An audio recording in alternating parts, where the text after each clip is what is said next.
Assalamualaikum warahmatullahi wabarakatuh. Alhamdulillah, bertemu lagi kita pada kali ini. Hari yang berbahagia. InsyaAllah Ustaz doakan semua anak murid Ustaz dalam keadaan sihat walafiat bersama keluarga yang tersayang. InsyaAllah Ustaz harap semua masih lagi bersemangat dalam ber-PDPR.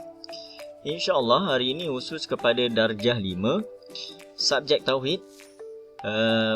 Boleh rujuk pada kitab iaitu pelajaran yang ketiga 3.3 iaitu Ta'alluq Qudrah. Tajuk yang kita akan bincangkan pada kali ini iaitu tajuk kecil. Tajuk yang keempat, Rangka Nasib Kehidupan Manusia. Bersama saya Ustaz Ahmad Saifuddin bin Kasim. Boleh rujuk pada kitab Tauhid darjah 5. Bermula daripada muka surat 34 hingga 36.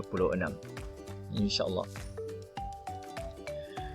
Kita tengok pada muka surat 34 sebelah bawah, Rangka Nasib Kehidupan Manusia.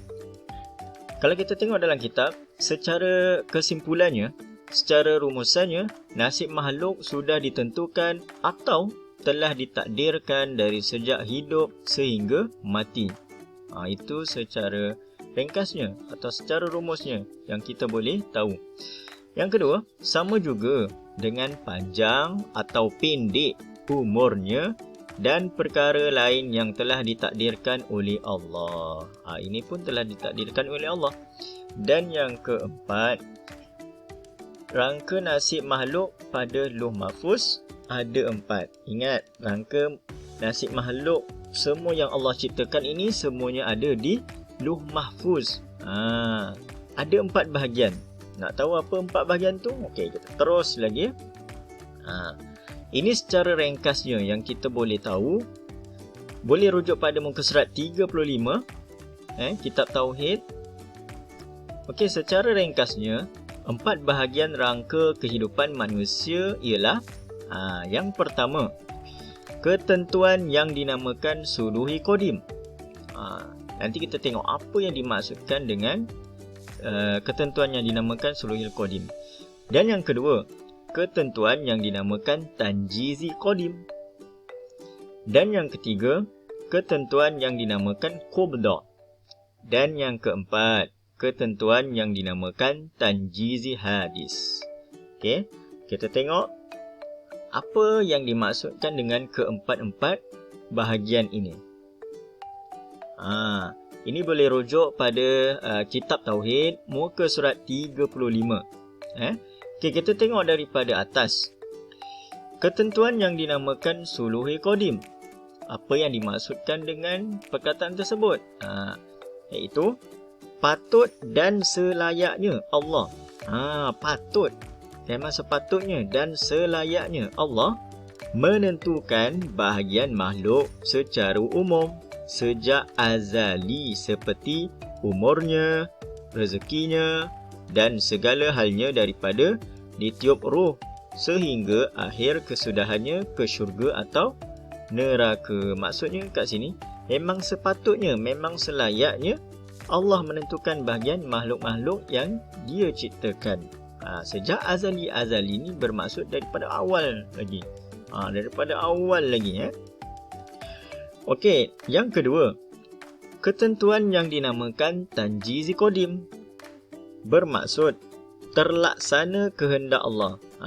Terlaksanalah kehendak Allah pada azali, pada awal lagi, untuk menentukan keadaan makhluk dalam urusan umurnya, rezekinya dan hal lain daripada baik atau jahat, pandai atau bodoh, kaya atau miskin dan seumpamanya. Itulah yang dimaksudkan dengan ketentuan yang dinamakan Tanjizi Qadim. Kita tengok yang ketiga, ketentuan yang dinamakan Qubdah, dalam kurungan di dalam genggaman kudrah dan irada Allah. Itulah yang dimaksudkan dengan Qubdah. Jadi apa maksudnya? Kita tengok, keadaan makhluk berada dalam genggaman, pertimbangan, kudrah dan irada Allah yang boleh mengekalkan ketentuan atau sebaliknya. Yang ni yang dimaksudkan Semuanya dalam genggaman Allah. Kalau Allah kata kun fayakun, jadi, maka jadilah. Yang ni yang dimaksudkan dengan ketentuan yang dinamakan qubdah. Dan yang keempat, ketentuan yang dinamakan tanjizi hadis, dalam kurungan kelulusan baharu. Apa yang dimaksudkan dengan perkataan tersebut? Iaitu Allah telah menjadikan makhluk berdasarkan apa yang telah ditakdirkannya. Bermaksud sebenarnya bahagian ini sudah masuk dalam bab ta'alluq qudrah kerana berkait dengan perkara menjadikan. Okey, jadi maksudnya kat sini yang keempat, sememangnya kita dah belajar ta'alluq qudrah, yang ada banyak-banyak sifat tu. Nanti boleh tengok muka surat belakang-belakang ada ta'alluq qudrah tu. Okey, kita tengok seterusnya muka surat yang terakhir, muka surat 36. Demikianlah di dalam memahami aliran ketentuan nasib makhluk, iaitu yang pertama, dipandang dari sudut zahir. Zahirnya yang kita nampak lah. Kita disyariatkan supaya rajin berusaha. Kita jangan menyerahkan segala-galanya pada Allah. Kita kena rajin berusaha, berikhtiar. Ikhtiar tu usahalah, sama juga berusaha, berikhtiar untuk memperbaiki kehidupan, berdoa, memohon dan bertawakal kepada Allah. Itu dari sudut zahir. Yang kedua, dipandang dari sudut hakikat, yang bermaksud semua perkara ini sebenarnya sudah pun termasuk di dalam ketentuan atau qada dan qadar Allah Subhanahu wa taala sejak azali lagi. Yang bermaksud memang semua yang ada telah ditentukan oleh Allah, oleh qada dan qadar Allah. Sebab itulah dalam rukun iman yang keenam, percaya dengan qada dan qadar Allah. Maka difaham daripada ta'alluq qudrah dan iradah hanya bertakluk kepada sekalian mungkin sahaja. Kedua-dua sifat tersebut tiada bertakluk kepada yang wajib dan yang mustahil. Jika bertakluk kepada wajib dan yang mustahil, maka kesannya seperti di bawah. Maksudnya kat sini memang tak terkait dengan wajib dan tak terkait dengan mustahil. Jadi kita tengok dalam kotak tu, bertakluk kalau wajib, kesannya akan terjadi tahsilul hasil, iaitu mengadakan yang sudah ada. Contoh, Allah mengadakan zatnya yang sudah ada. Buat apa Allah mengadakan zatnya yang ada? Tidak perlulah. Tapi itu semua atas kekuasaan Allah. Kesimpulannya, mustahil kerana hakikat wajib tiada terima akan tiada. Memanglah mustahil. Mustahil tu tak termasuk dalam wajib.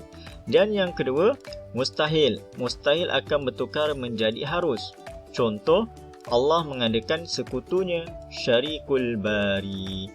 Iaitu kesimpulannya, mustahil kerana hakikat mustahil tiada terima akan adanya. Itulah serba sedikit tentang pelajaran kita pada kali ini. Pelajaran subjek tauhid, pelajaran yang ketiga dengan tajuk yang kecil, iaitu rangka nasib kehidupan manusia. InsyaAllah kita akan bertemu lagi pada lain masa. Berharap semua dapat faham apa yang kita belajar pada kali ini.